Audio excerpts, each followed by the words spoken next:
साथियों नमस्कार। हमारी आज की कहानी है तेलंगाना राज्य से।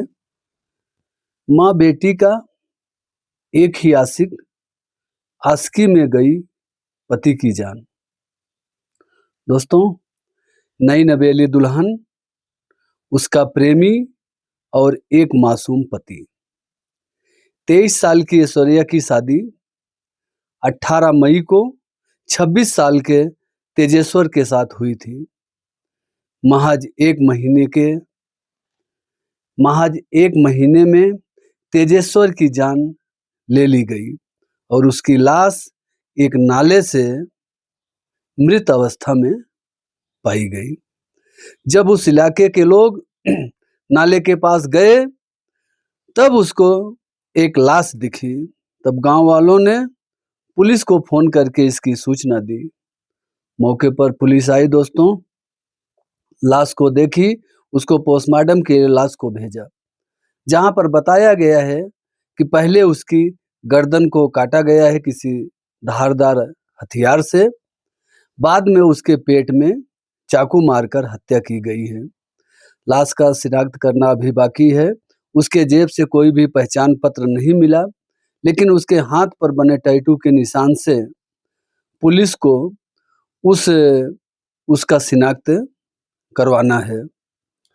पुलिस ने उसकी फोटो तमाम थानों पर भिजवाई शिनाख्त के लिए, लेकिन जैसे थोड़ा समय बीता, पुलिस चारों तरफ छानबीन करने लगी और जिसमें ऐश्वर्या और उसकी माँ सुजाता कुछ संदिग्ध दिखी।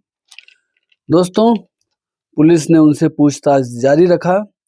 थोड़ा कड़ाई करने पर पूरी प्लानिंग का भेद खुल गया, जहां पर नया नाम आया बैंक मैनेजर तिरुमल राव का। मुख्य साजिशकर्ता तिरुमल राव और ऐश्वर्या थी। सुजाता की मां ने बताया कि मैं बैंक में नौकरी करती हूं और उस बैंक का मैनेजर तिरुमल राव है। जब मैं कभी बीमार होती, ड्यूटी पे नहीं जाती, तो हमारी बेटी हमारे बदले में ड्यूटी पर जाती। साथियों, ये भी बताना जरूरी है कि सुजाता और उस बैंक मैनेजर का अवैध रिश्ते थे। जब वो काम करती, बैंक मैनेजर उसको अपने झांसे में लिया, या दोनों समझिए जो भी है। पहले उसका दोनों का अवैध संबंध था, और जब ये जिस दिन ड्यूटी पे नहीं जाती, उस दिन इसकी बेटी जाती ड्यूटी पे, तो जो बैंक मैनेजर तिरुमल राव है, वो इसकी बेटी को भी अवैध रिश्ते में रख लिया। मतलब पहले माँ को अवैध रिश्ते में रखा, बाद में बेटी को भी अवैध रिश्ते में रख लिया। दोस्तों, समय बीतता गया, बेटी की शादी का समय आया। पहले ऐश्वर्या की शादी फरवरी महीने में तय हुई थी। जब शादी का दिन तारीख रख उठा तो ऐश्वर्या घर छोड़कर भाग गई। बाद में ऐश्वर्या की मां ने यह कहकर मना लिया बेटी को कि लड़का दहेज नहीं लेगा। तब ऐश्वर्या मान गई, लेकिन इस शादी के पीछे एक बहुत बड़ी साजिश थी, जाल था, और जिस जाल में फंस गया मासूम तेजेश्वर और उसकी हत्या करवा दी गई। बैंक मैनेजर तिरुमल राव 2 लाख रुपए में 3 लोगों को सुपारी दी थी तेजेश्वर की हत्या करने के लिए। वह 3 कातिल पहले तेजेश्वर से संपर्क में आते हैं, बातचीत करते हैं और तेजेश्वर से कहते हैं किसी जमीन का सर्वे करना है।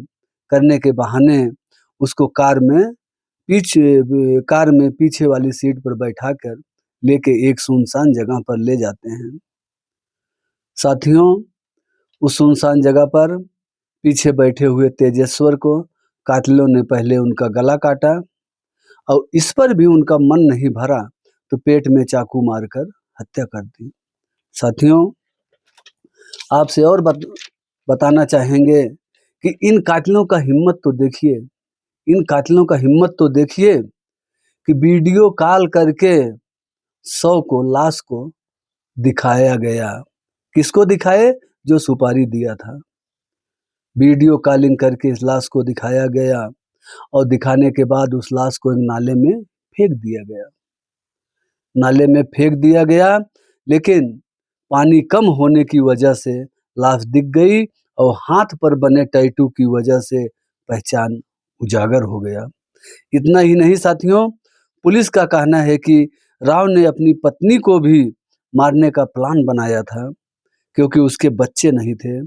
तिरुमल राव बैंक मैनेजर जो है 20 लाख रुपए का लोन भी लिया था और ऐश्वर्या के साथ लद्दाख भागने की तैयारी में भी था। शादी के दिन से लेकर हत्या तक ऐश्वर्या लगातार राव के संपर्क में थी। शादी के मंडप में भी फोन पर बात करती पकड़ी गई थी।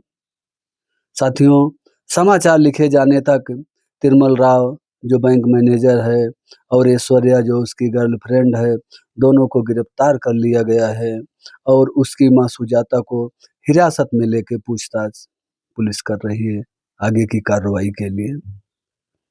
साथियों, आजकल ये सब क्या हो रहा है कि नाजायज रिश्ते में लोग इतना अंधे हो गए हैं कि अपने ही परिवार को मार डाल रहे हैं। नाजायज रिश्ते से बड़ा उनका कुछ भी नहीं है। जो 7 जन्मों का शादी होता है, बंधन होता है, हमारे हिंदू धर्म में कहते हैं कि शादी 7 जन्मों का बंधन है। 7 महीने नहीं टिक पा रही है, 7 दिन नहीं टिक पा रही। सोचिए दोस्तों, ये सब क्या हो रहा है? आदमी का मनोदशा क्या हो गया है?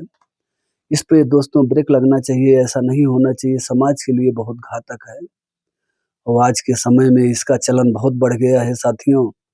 इससे किसी का कुछ भी फायदा नहीं होता है, बल्कि दोनों का नुकसान ही होता है। मरने वाला है, उसको मार दिए, मर गया, चलो मर गया, उसकी कहानी खत्म हो गई। लेकिन तुम क्या जीवित रहोगे? और जीवित रहोगे, तुम्हारी जिंदगी कैसे कटेगी, वो तुम जेल में जाने के बाद ही मालूम पड़ता है साथियों। ये सब बहुत बुरा हो रहा है, ऐसा नहीं होना चाहिए। फिर भी आप लोग अपना राय दीजिए, अपना सलाह बताइए, कमेंट करिए और हमारे चैनल को लाइक करिए, सब्सक्राइब करिए दोस्तों। नया-नया चैनल है, आप लोग की सपोर्ट की ज़रूरत है दोस्तों। जो कोई गलतियाँ त्रुटियाँ आ रही बताने में, उसको धीरे-धीरे सही कर लिया जाएगा। अगर कोई गलती इसमें होगी तो बताइएगा। तब तक के लिए धन्यवाद। जय हिंद, वंदे मातरम।